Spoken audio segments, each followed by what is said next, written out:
The framing is so important because, like, when I hear things like the robots are here to help or amplify or assist, that tells me that I'm still in the driver's seat, that there's still human oversight. It's there to make my life easier versus me being replaced. It feels like every day we're seeing headlines about AI-driven layoffs in tech and media, and that anxiety is real. But now we're staring down the next wave, not just AI thinking for us, but bionic robots working alongside us, or maybe instead of us. What's always super exciting to see when kids come and they see like the humanoid robot moving in our offices, they're just like, wow, that's so cool. And I'm just thinking in my head, like when I was a kid, I never saw a humanoid robot. And what a world that we live in right now. I think while for a lot of the adults, this might be a little bit scarier. Welcome to We Fixed It. You're welcome. The show where we take over companies, you come along for the ride, and we try to put them back better than we found them. Welcome back. We are your fearless fixers, and fear not, we've got quite the episode for you today. So like everybody, we've been talking about AI quite a bit lately and how AI is threatening to take all our jobs. And it's not just talk. We're seeing this very scenario played out in the headlines, one company after another.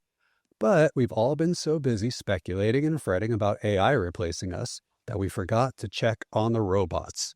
AI may be able to outthink us, but it can't lift a box or work a shift or handle hazardous material, but robots can. With companies like Amazon, UPS, and NVIDIA investing heavily in robotics and automation, us mere mortals are about to face even more competition in the workforce on all fronts. But it's not all doom and gloom. Robotics are being used very positively too, like to restore human function and maybe even improve it. So we might be able to find a peaceful coexistence, but in order to strike the right balance, we're going to need some serious help. We are thrilled to have him with us. Please join me in welcoming Dr. Aadeel Akhtar, CEO of Psyonic. Dr. Akhtar isn't just a PhD in neuroscience and robotics. He's the driving force behind a company creating incredibly advanced, attainable bionic hands that are restoring touch and dexterity to amputees. You might have seen him on Shark Tank or any number of places. And most importantly, he brings a deeply human-centered perspective to this technology. Welcome, Dr. Akhtar, and tell us a little bit more about you. Yeah, thank you for having me on the show. So honestly, I've been wanting to build bionic limbs ever since I was 7. My parents are from Pakistan and I was visiting, and that was the first time I met someone missing a limb. She was my age, missing her right leg and using a tree branch as a crutch. That's what inspired me to go into this field, and I eventually started a company that builds bionic limbs that are accessible for both humans and robots. And now we've got close to 300 patients using it. It's covered by Medicare in the US, and we have over 50 robotics company using the same hand that goes on humans that goes on robots, and that includes NASA, Meta, Google, Amazon, Apptronic, Hexagon, Mercedes is putting cars together with them. So lots of automotive applications, lots of warehouse applications, and in the home as well too. Well, thank you, Dr. Akhtar. You are exactly the right person for this conversation. We're super excited to have you here, and we're about to throw you right into the mix. But before we do, Melissa, tell us more. What are we getting ourselves into today? Wow, this is really an exciting topic. It feels like every day we're seeing headlines about AI-driven layoffs in tech and media, and that anxiety is real. But now we're staring down the next wave, not just AI thinking for us, but bionic robots working alongside us, or maybe instead of us, which Dr. Akhtar will get into more. We see it with Amazon warehouse robots, Tesla's Optimus, and almost that surreal parkour videos. I don't know if you've watched those from Boston Dynamics. So this isn't really abstract. It's a tangible shift. But what if we're looking at this wrong? What if the real story isn't replacement, but augmentation? We're already seeing a revolution in healthcare where robotic-assisted surgery allows for superhuman precision, leading to fewer complications and faster recoveries. In labs, robots handle repetitive tasks with flawless accuracy, freeing up scientists to actually discover and do research. That's near and dear to my heart. My husband is also a doctor in neuroscience, and he used to have to spend a lot of time doing pipetting. But let's talk about the jobs no one should have to do. Robots can weld in toxic environments, defuse bombs, handle radioactive materials, keeping humans out of harm's way. So for a business, it could be a game changer. It means unparalleled quality, 24/7 operations, and achieving a scale that was once just a dream. But this power comes with profound questions, Kadira. Uh, the biggest one is what happens to the millions of people and the jobs that get automated. And even with all this tech, it's utterly dependent on us. A surgical robot is an extension of a surgeon's skill and expertise. An automated factory line needs humans for oversight, maintenance, judgment. So this creates a skills gap. So how do we prepare people for the new jobs this technology creates? So here we are. We have a tool that can revolutionize our entire world, but also disrupt our lives. So some see this as a future of human empowerment. Others view it as a dystopia of replacement. Where do we start? Dr. Akhtar, let's bring it back to your startup and the human-centric mission you've built. Your work is a perfect entry point to this entire conversation. So share with us a little bit more. Yeah, absolutely. And my background, so as you mentioned, so I have a PhD in neuroscience from the University of Illinois Urbana-Champaign. I have a master's in electrical and computer engineering from there as well. And so while I was a PhD student is when we started like building our own bionic limbs, starting with hands in particular. And so this was around maybe 10, 11 years ago. So like summer of 2014, like around that time, and 3D printing was like the big thing, right? That was like the game changer for everything. And now it's become pretty ubiquitous. Like every grade school even has like a 3D printer in their lab now, and everyone knows what 3D printing is. But like 11, 12 years ago was a brand new thing. Consumer 3D printing was a brand new thing. And we got one of our first 3D printers in the labs at the University of Illinois. And we found open source designs online that for bionic hands, and we started 3D printing them, and we would test them out with patients. And one of our very first patient ever was a man in Ecuador who had lost his left hand 35 years prior due to a landmine explosion. And, you know, the hand at the time, it was like 3 times the size of a human hand, wires going everywhere, plugging into breadboards, power supplies, the wall. And despite that, Juan, our very first patient, said that he felt as though a part of him had come back. And that was because he made a pinch with his left hand for the first time in 35 years. And at that point, I realized that if I finish medical school and work in an academic hospital, that this just ends up as a journal paper. And if we want everyone to feel the same way as Juan, we had to commercialize this technology. And so that's when Psyonic was born. And so the PhD program that I was in, it was in a robotics lab in particular. And so we always had an idea of what would be interesting for roboticists and researchers as well. And so from the beginning, we've always had an open source programming interface to the hand where you can go online and then figure out like how to code like every single finger in our hand, as well as like stream all the touch sensors well. And so because of that, we kind of knew that it could like serve both purposes, right? Where it could serve the human side and the robot side. And when we started, like early on, Meta bought our hands, and then like NASA had purchased our hands too. And we had gone on a trip to NASA about like 2 years ago. And there is a humanoid astronaut robot there named Valkyrie that they had that could do all these tasks that you find on the International Space Station. And we brought one of our human users with us, and Valkyrie was struggling to do a zipper that was on the wall with our bionic hand. And our user of the human user of the bionic hand, Annika Berlin, she goes up to and she easily does it with her bionic hand. And the NASA engineers were like, oh, we didn't even think about using the hand in that way, right? And so we see this like symbiotic relationship between our human users and our robot users. And it's what we build for humans benefits the robots, and what we build for the robots benefits the humans. And it's this synergistic relationship. Love that. That's really, I mean, your story is just amazing. And so it makes me want to, kind of dive into this. But definitely, I think, Kadira, let's talk about how does it make people feel when they see like what he has created, what his team has created, and how does that look for the future? Yeah, well, you know what? Just listening between your intro and then Dr. Akhtar's like just talking about like the origin story and the impact. I think, we've been leading this conversation, not just here on the podcast, but in general, like this is a technology story. But listening to both of you, it's a people story. And I think not only is it a people story, it is a social responsibility story. I'm biased because, of course, that's the nature of my work. When we talk about the impact to the person, whether it is the worker or the recipient whose life is made better or easier, more accessible because of this product or tool, I really think that's what we should be focusing on. We have been talking for eons about AI and robotics, reshaping knowledge work, the future of work. It's here. We're not going back. When we talk about how it's made our lives easier in terms of manufacturing and logistics, and healthcare and retail, like all the examples we've covered, even just in the short time we've been talking here, I think the conversation has to shift again from like, what is the technology doing? Like, that's the simple part, right? But it's also about how do we as organizations adapt responsibly? And again, really helping to frame that impact as a positive.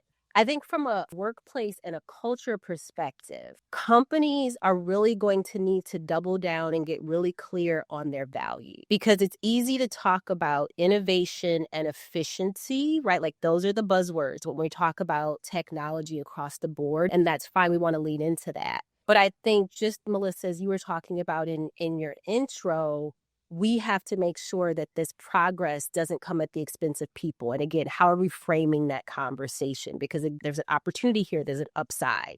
I think the organizations that will thrive are going to be the ones that are going to bring their teams along, right? So you talked about that in your intro, like what does this mean for people? And people are hearing about like, hundreds of thousands of jobs are being lost. That's going to look like upskilling. That's going to look like creating new pathways for collaboration between the humans and the machine. That's going to look like, me as, if I'm the worker being told, hey, Kadira, this is actually going to free up your time to do X. Those things that make us human, that we do best, I can now focus on that versus some of those tasks that maybe have been dangerous or we need the robots to help with precision, et cetera. And then, like I said, we can't ignore the social responsibility component. There is such an opportunity here, whether it's around governance, whether it is around just safety and well-being for your employees, whether is it around accessibility, which is a huge social impact opportunity. So I think if we frame this conversation just as a society going forward as more of an opportunity for what this means for us as people to adapt responsibly, there's such an opportunity to win, but it's not going to happen naturally. This is a conversation that we are going to need to be having for years to come. Yeah. Well, Dr. Akhtar, if there's a difference between, okay, so if I'm a worker, and I look to the left and I see a worker alongside me that has a bionic limb and it's restored and brought back functionality, and they've made a choice to go in that direction and embrace the technology. And because of it, they are able to carry out their job and responsibilities where they may not have been able to otherwise. That's one side of the technology. If I look to the left and the right and I see the robotics on automation replacing those workers, and I know I'm next, that's a different side of the technology. So how do you square those two, and how do we get comfortable with what's coming? Yeah, something that should be qualified is that these robots aren't ready yet, right? Like it's not even close, because you hear the headlines too, right? I mean, like Elon Musk had stopped production on Optimus for a while because they need to solve the dexterity problem with the hands. I mean, and we have a unique solution to that because we have human users who use the hands, and they know, and it can translate from our human users to the robots, right? In particular. But even so, even with all that, what we don't necessarily think that it's going to be replacing human workers, but rather humans will be working alongside these robots. Especially, they used to use the term cobot for this, right? Like a collaborative robot, which I think they stopped using that term officially in the industry. But the idea is that it would augment, right? It wouldn't actually replace jobs. And so, I mean, I think there was a headline recently that said that 600,000 jobs from Amazon are going to be replaced by robots soon. And the thing is that those 600,000 jobs don't even exist right now, right? So when we're talking about what is actually going to be like replaced half the jobs that the tech jobs that we have now like didn't exist like what 10, 20 years ago even, right? So I think we're going to see just this revolution in the way that the robotics are just going to be another piece, another tool of this, and it's going to create jobs in a different way that we don't even know of, right? And so the next 10, 20 years, there's going to be like a whole new slew of jobs that we didn't even know about, in the same way that every industrial revolution has created that. I love what you said too, because I do think it's like looking at it a positive perspective.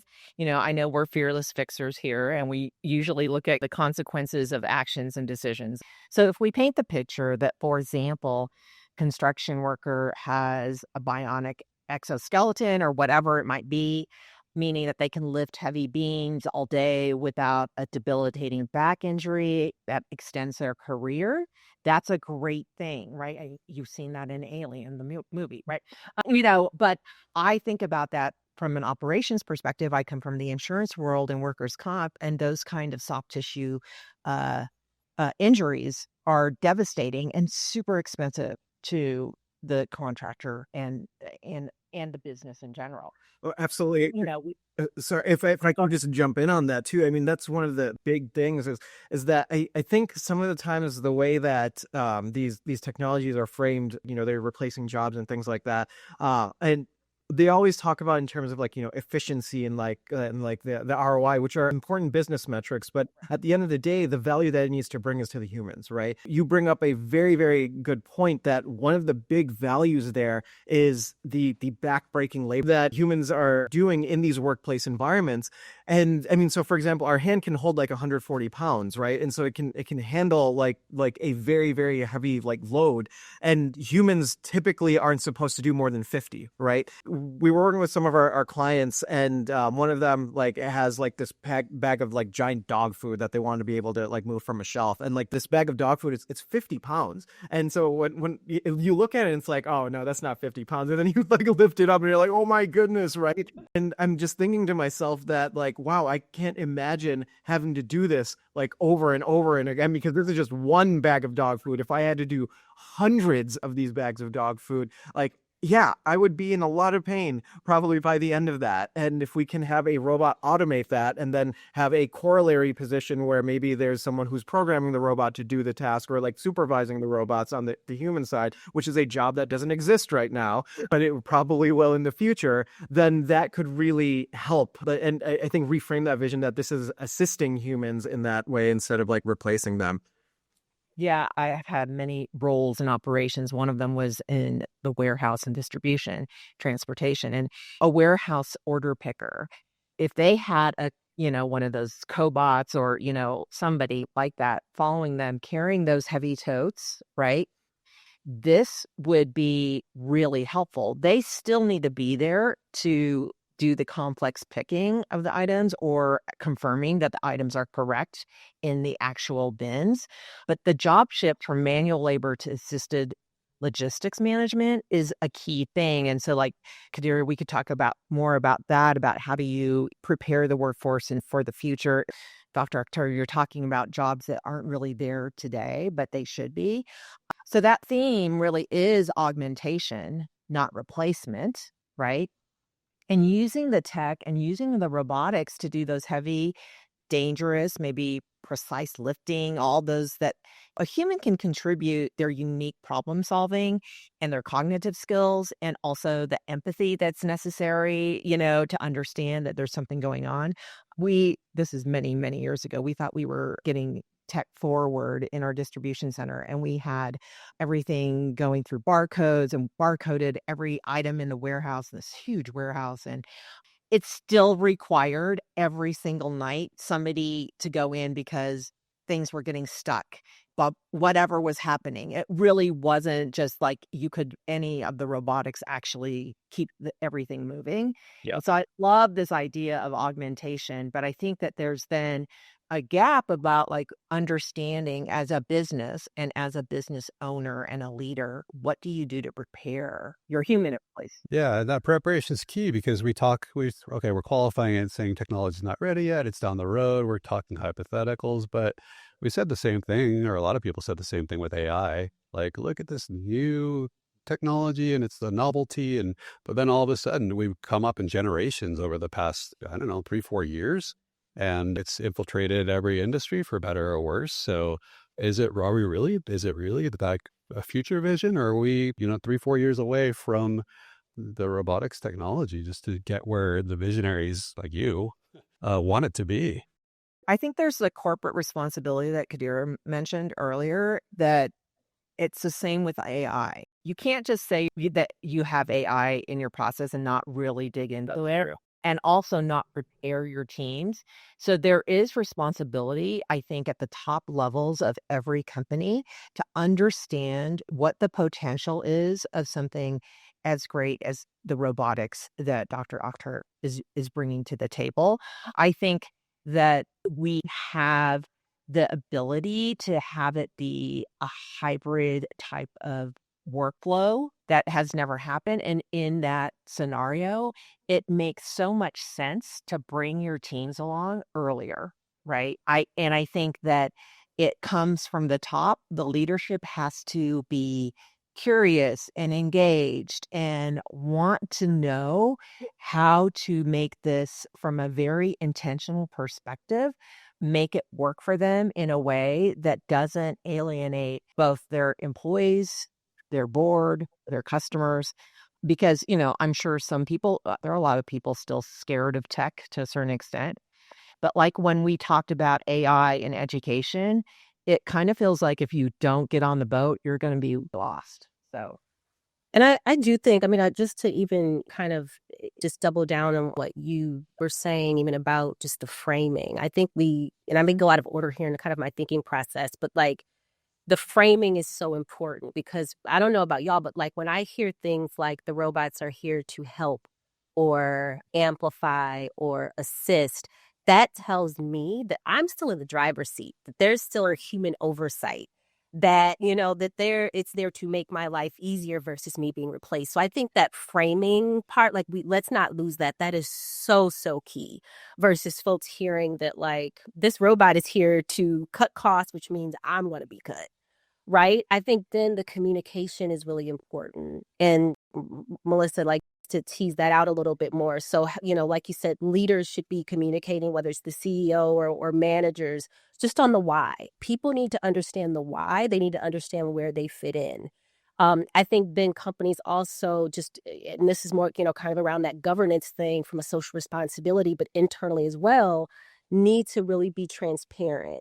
And this is, an extreme. So, companies for the most part aren't going to kind of talk about the robot on day one when it shows up, right? Like most companies aren't going to do that. But like, how can you start as early as possible talking to your employees about integrating robots? They should be a part of the planning process and not just the engineering teams or the product teams.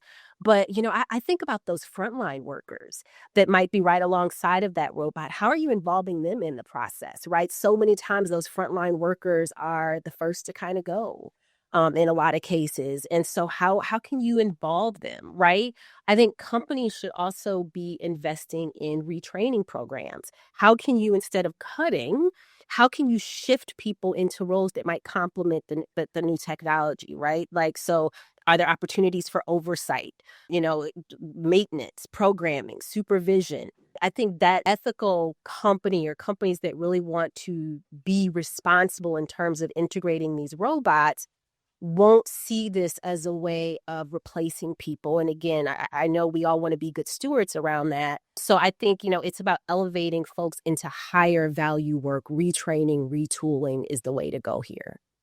And one of the things that I loved about Dr. Akhtar, your origin story, no one would argue with what you had to say.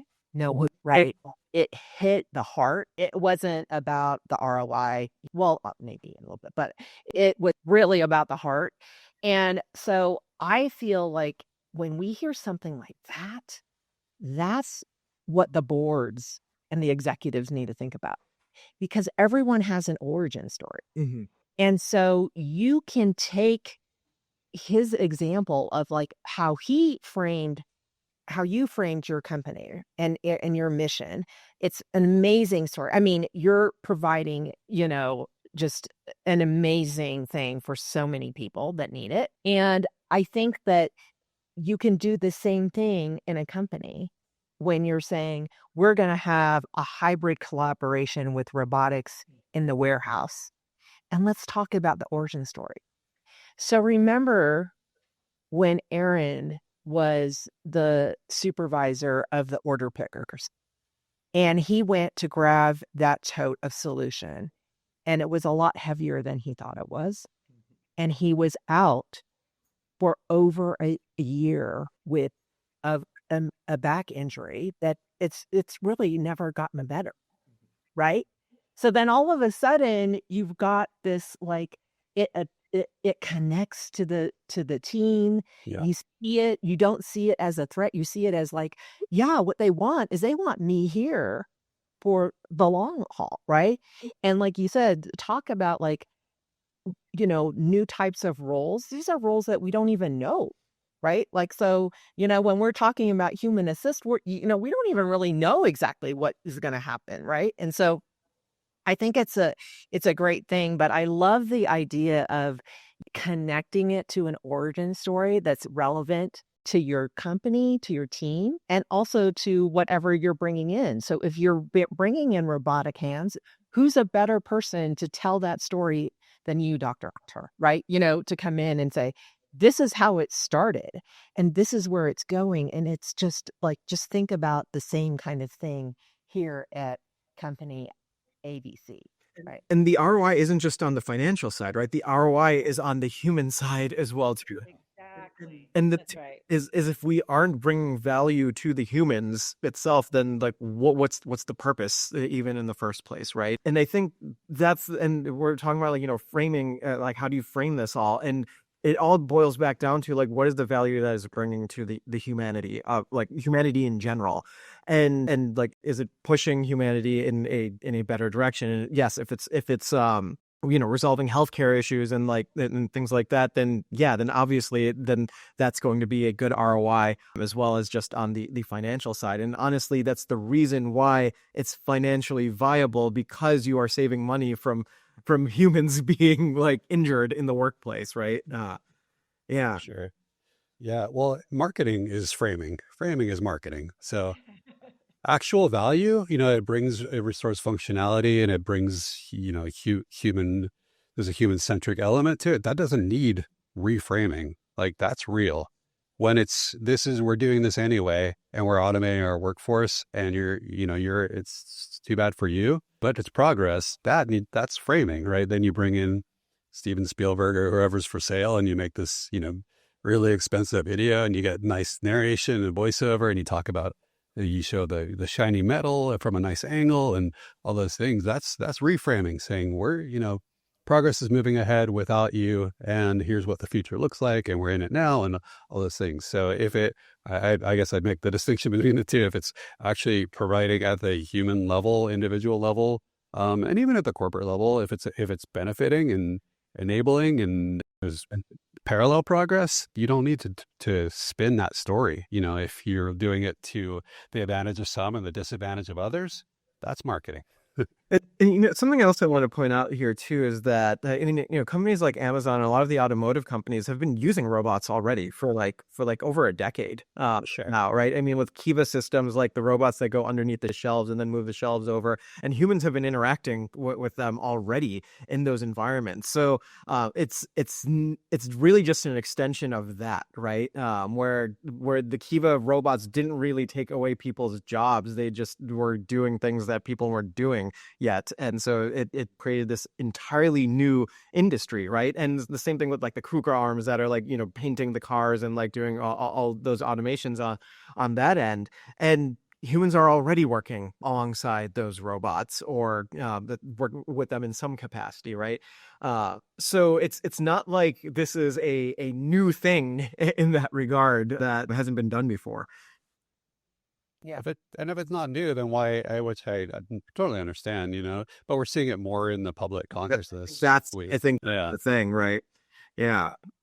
Well, I think you brought this up earlier, Doctor, too, is that the danger is when the messages that we're optimizing for efficiency and cost cutting while leaving out how are you optimizing for the human side of things or the workforce or the customer, then you're eroding trust. And so that's the thing that I think, companies need to be aware of, is that it's not always that you need to be, I mean, of course you need to be concerned and focused on your internal operations and team members, but you also have to think about, like, what is your brand and how do people like interact with that brand. And so there's always a level of trust there that is either earned or derived. And if I see something that doesn't feel like, a robot did that, and do I understand? Was there any oversight of this? I'm not sure I want that product, those kinds of things. And to your point, it's already part of ecosystem of automotive, manufacturing, for example. Yet we don't hear those stories. So, like, I think, there's a lot of questions. And I do remember, I recall seeing it on like 60 Minutes, like many years ago when it first started, and they were interviewing the people and they were like, well, now I don't have to drill, this door in every day and then like pull it off because I didn't get it aligned perfectly. Right. So I think there are some benefits, but I do think that the messaging, again, you have to be clear, because if it's just based on optimizing for efficiency and cost cutting and ROI from that perspective, you're going to have some problems. That's true. Yeah. Well, then I guess like that begs the question, should robots and automation stay back of house and stay, a little bit invisible to the customer's eye? Or let's say you go to a Chipotle, and maybe this isn't too far from the future, and instead of interacting with the people that are fulfilling your order, it goes down an assembly line and there's just a mechanical process that happens. Does that fundamentally change our experience? Or if we pay the same or less, are we happy? Is it a mutually beneficial equation? Or the more and more we're saying now, there's more public consciousness and visibility, but the more visible front of house things become from an automation standpoint, the more people will be talking about it, be skeptical, and be, I guess, more and more concerned about the takeover of the technology. So is it a back of house, front of house application, or where are we headed? I don't think we have to choose just yet. I would love to see, the robotics, the technology kind of work alongside. So, you think if you go into, for example, a fast food restaurant, and we've seen this, right? If you walk in, I think it's McDonald's, and you can place your order on the kiosk or whatever, and then you go up to the counter and maybe, the robot's on fries. But for me, I still want that person at the counter to greet me and smile. I still want that, empathy, or, that, hey, genuine apology if my order is wrong, right? I think, it's ironic because as we talk more about automation, those soft skills are becoming more of a hard currency that we're chasing. So I don't necessarily know if we need to move the robots to the back of the house. Like, again, this is where we are, folks. I don't think we have to keep the robots a secret. They're here. And again, they're designed to make our lives easier, more accessible, more efficient, all the things. But like, how cool would it be to, again, really press upon people, whether it's the customer, the patient, etc., that like this is here to help to make our lives easier, to make our lives better. But in terms of that human touch, which is what we all, appreciate, that human, your doctor, your mechanic, your, dentist, whoever, is still the human that is going to be coming in contact with you. And again, still in the driver's seat. We all, I think, maybe have a little bit of fear of like the iRobot really coming true. And so we still want to see that person. So I don't necessarily think the robots need to be in the back of the house. Like, we know it's here. Let's just make the most of it in a very responsible manner.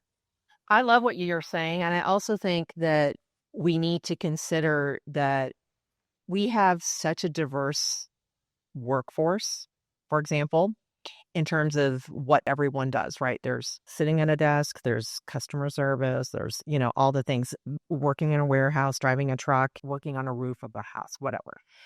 But when you think about where the future of robotics, you should also think that there is the diversity of robotics too, right? So if in fact Kadir, what you're saying is I want a more human touch with the kiosk at McDonald's. Maybe that's something that they need to look into and build into and say, look, we've got the menu listings, but people do want to, talk or interact, or they don't want as much ice in their whatever. And so there needs to be a little bit of ability to look at what the customer wants and figure out how do you do that. And whether it's through robotics or whether it's through AI or whether it's through a human, figure out how to meld those into a way that is going to really promote the best of each of those worlds. And, because I think about like one of the things that I was looking at as we were researching this topic was, and I'm going through this myself with some elder care, was there's like the robots that are helpful to be like a companion. And maybe, I don't know, Dr. Akhtar, if you know anything about this. This is not fair to ask you because just because you're doing bionic hands doesn't mean or robotic hands doesn't mean you know everything about healthcare and robotics. But, as we have an aging community that, might need like some companionship, and it's not that they, but, somebody to help you like get your coffee in the morning and bring the paper to you and maybe talk to you and have some interaction as you're in your own little apartment. I think those are the kinds of things where it is actually adding kind of a human element, right? A little bit of empathy, listening, telling jokes, all those kinds of things, and taking care of things that someone who can't get up from the table can and doesn't have the ability to pay for living in a nursing home or whatever it might look like. So I love that there are, that we're exploring all those types of things in today's world. I know that one of the things with a friend of mine has a startup in Palo Alto, and it's around medical robots too. And it's really more about helping people that are in regions and areas of the world that don't have access to a physical doctor, right? But they have a robot doctor with an iPad or whatever it is, and then it's actually a doctor, but he's sitting maybe in the Bay Area, but this is in outer Alaska, right? Where he does rounds at a clinic through this robot. So there's still something moving around, going from, room to room at the urgent care center or whatever. So there are things that like this combined hybrid way of looking at things. But I do think there is a need for empathy. And there's also a need sometimes for like a robotic companion to help in certain circumstances. Yeah, and there is so Diligent Robotics is one of the companies that has the robots in like the hospitals and helping in many of those ways and just like transporting things and getting things where they need to go. But there's another company that we're very familiar with named Andromeda. They're both based out in the Bay, and they are building these humanoid robots specifically to work with elderly populations and give them that companionship and be like a fun thing for them to keep them engaged. And it's a little bit still far away from doing dexterous tasks like handing people pills and coffee, but that companionship part is already there, right? And then they're starting from that foundation and then building on from there. And I think that's a smart move because it's starting from that human foundation and then continuing to add value from that standpoint. And going back to one of the things that was being mentioned earlier, right? And Melissa, you were touching on this too. I think for a lot of companies, it's going to end up becoming like a branding decision, like whether you want the robot in the back or whether you want it to be in the front. Like I can imagine a fast food restaurant where the attraction is the fact that it is a robot like serving you, right? As opposed to like a human. But there are going to be other brands that are going to be like, no, we need to still have a human face to this, and the robots will be in the back. So I think we're going to see both of those come into fruition. It's just going to be a branding decision on where is the company, what is the vision of the company, and how do they want to be perceived by the public. Yep. Sure. Yeah. But Melissa and Dr. Akhtar, you were bringing us back to the human side of things, which is at the heart of our conversation too. Dr. Akhtar, can you tell and talk through the psionic hand a little more and explain what it's doing? Yeah, absolutely. So, I've got it here with me right here, and so I've got it in the finger wave movement over here, and it's got 6 motors in it, so you can move all the fingers on it. It's the fastest bionic hand on the market. It's the first one to give users touch feedback, and so our very first patient in the U.S. is an Army Sergeant, Sergeant Garrett Anderson, who lost his hand in Iraq in 2005 due to a roadside bomb, and he told us that he could actually feel his daughter's hand with this, and he wasn't able to do that with any other prosthetic device, right?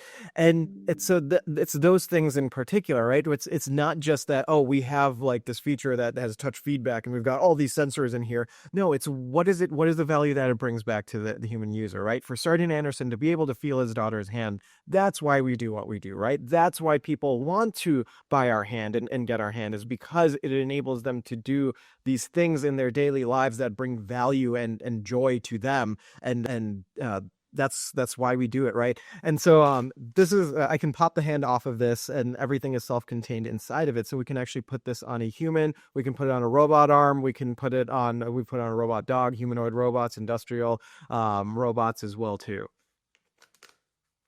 Intentional design. I love it. And inclusive design. I mean, Absolutely. I love that. And, I love it. and we have users, like human users, involved in that process, right? We employ human users of our hand at Psyonic and get their input all the time on like, what are the things that would be beneficial to them. Well, and I've seen your technology's grown in leaps and bounds. I saw the generations, starting, and that's in a remarkably short time. Where do you want it to go? Technology being no limit to what's capable. What's your ideal scenario? Yeah, so I mean, our goal is heading towards the seamless integration between humans and robots, and we just got a grant from the DoD to work on implanted sensors that can go directly in your nerves and your muscles to then control like the individual fingers on the hand. But then when you touch the fingers, right now you feel a vibration, like it's kind of like your cell phone vibrating. But with the nerve implants, we can actually make it feel like the sensation is coming from your missing hand. And that level of integration where the hand no longer feels like it's a tool that's attached to the end of you, but rather a part of your body, that's where we're going with this technology, and where we see the next 5 years heading. Wow. Okay. Well, I think our fix is pretty simple on this one, but I could be wrong. This is still a complex subject, but if we remember, there's people at every step of this equation. We're not here to be at this stage or in the foreseeable future. We're not here to be replaced. We're here to be augmented and assisted and aided, and we'll use the robotics and automation for positive things. For the repetitive and redundant tasks that maybe are done by people and putting them in harm's way or in hazardous conditions or in vulnerable to injury, maybe we'll say that is a good application of the technology. And there are unspecified but exciting jobs or human applications in the workforce that we just don't know about yet. So we'll enter into that positively and optimistically, and there will be jobs for all of us. We don't know what they're called yet. We don't know what those titles are. So, Dr. Akhtar, I'll come to you last, but we're going to ask everybody if we, put that mindset into place, and do we strike the right balance? Are we able to peacefully coexist with our robot companions? Kadira, what do you say? I am optimistic. I am going to say yes, but of course, we need to see how this plays out over the next few years. I think that we are at a very fascinating crossroads, right? When we talk about AI and robotics and what this means for the future of work, I think the real question is who benefits, right? And how do we make sure that the progress that we're making, I have goosebumps listening to all the different stories around how we're integrating technology to help people. But the thing I think that the general public, who may not be down and dirty in some of these topics, is that the fear is it going to come at the expense of people? Is it going to come at the expense of my job, right? And so how do we educate and bring folks along on that ride? I think this conversation, and yes, again, I am biased, but I think this conversation around responsible AI and robotics and responsible innovation and all those other terms, arguably, one of the biggest social responsibility opportunities of our time. Opportunity, the organizations, whether it's healthcare, education, corporations, whatever, there's an ethical obligation here to think beyond profit, to think beyond efficiency metrics, and really look at how is the technology that you are developing, how is it making the lives of your customers and the people more broadly than that better. And again, we've heard such amazing examples just on the podcast here. Obviously, what Dr. Akhtar is doing is absolutely amazing. You see, impact is literally embedded in the product. That is more of what we need to see. And I think that is what will start to put folks at ease, that these tools, these robots, this AI is not here to eliminate. It is here to help and to augment. So optimistic, yes. Great points, Kadira. And I have no problem trusting founders that with a vision and the technology. We also have to trust, global billion and trillion dollar corporations to make the right decisions too. So, Melissa, what do you say? I agree wholeheartedly with Kadira. This has been just a really inspiring podcast. I love Dr. Akhtar. Your story and what you're doing is just undeniably amazing. I believe it's really about championing a culture of curiosity. And I think I've heard that from all of you in terms of curiosity, like Dr. Akhtar, about like the different ways you've been transforming your hand, right? And listening to the people who are using it and what they would like more or different.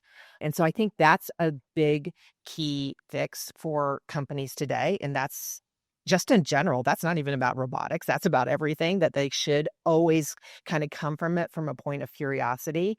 I love the idea around collaboration, around augmentation, using those words, but really leaning into them with, a mind's eye to responsibility, curiosity, learning, reskilling, all those types of things. And really looking at the humanity of it. I love that we've all talked about that, bringing it back to the robotics can be a great thing for us as humans, as well as can help to transform what our arc and stories are as human workers and leaders, etc. And so I really think that there's a lot of optimism going forward. Great. Thanks, Melissa. Dr. Akhtar, we've seen all the positive aspects and implications of the technology. Did we squash some fears? Are we optimistic about the future? How are we feeling? Yeah, I'm always optimistic about this future, and I'm a little biased on that. And to be completely honest, I mean, with every technology, right, there's going to be like the negative side and the positive side, right? I mean, like the internet, like the when that revolution came, there's always like bad and good. It's a tool, and it's how do you use it, right? I would argue though that with respect to something like the internet, I feel like it's a net positive as opposed to like a negative. And that's why I'm also hopeful for that kind of revolution to happen in robotics. And I think a lot of it will come down to just people getting more used to it as well, too. And so we always do open houses, right? I mean, you came and saw like all the different hands that we had at our last open house. We're having another on Sunday. And the thing is that what's always super exciting to see, and Melissa, this is going back to your point on like approaching this from a lens of curiosity, is that when kids come and they see like the humanoid robot moving in our offices, they're just like, wow, that's so cool, right? And I'm just thinking in my head, like when I was a kid, I never saw a humanoid robot, and what a world that we live in right now. And so I think, while for a lot of the adults, this might be a little bit scarier, I think for the kids who are growing up in these environments that are going to be used to be like, oh yeah, like I've grown up with like robots. Like I've seen this like on a daily basis. In 20-30 years, they're going to be like, this is just commonplace. So I think it's going to be an optimistic future. And I think we're going to see a lot of collaboration between humans and robotic devices. And a lot of that's going to be happening with this newer generation that is growing up. Yeah, that's great. Yeah. Yeah, I saw firsthand the kids take a look at the, it's the psionic hand and the robot, and if that's, it's new technology now, but if that's what they grow up with, that's going to, like you said, it's just going to be their world, the world they live in. So let's hope it's a good one. That's going to do it for this episode of We Fixed It, You're Welcome. We're about to unplug and cool our circuits, but before we do, a warm round of appreciation to our guest, Dr. Aadeel Akhtar. Dr. Akhtar, how can everyone listening find out more about what you're doing and about Psyonic? Yeah, so they can go to our website at www.psyonic.io. So that's psyonic.io. Excellent. Thank you again. And we'll link to Psyonic in our socials as well for those who want to see. It is something to see. Melissa and Kadira, thank you. I'm so glad you're real people. We can see the end of season 2 from here. So for everyone listening, the countdown is on. Don't miss an episode. If there's a company that's been on your mind and you have a fix to propose that's your own fix, now's the time. Get those in. Send us a voice note to myfix@wefixeditpod.com. That's myfix@wefixeditpod.com. We promise we'll get to as many as we can on the season finale in a few weeks. But don't sleep on these next episodes either. We'll be back with an all-new one next week. And we will see you next time. We hope you enjoyed this episode of We Fixed It, You're Welcome. We go into every episode somewhat cold, and nothing we say should be construed as legal advice, financial advice, or anything that would get us in trouble. All trademarks, IP, and brand elements remain property of their respective owners.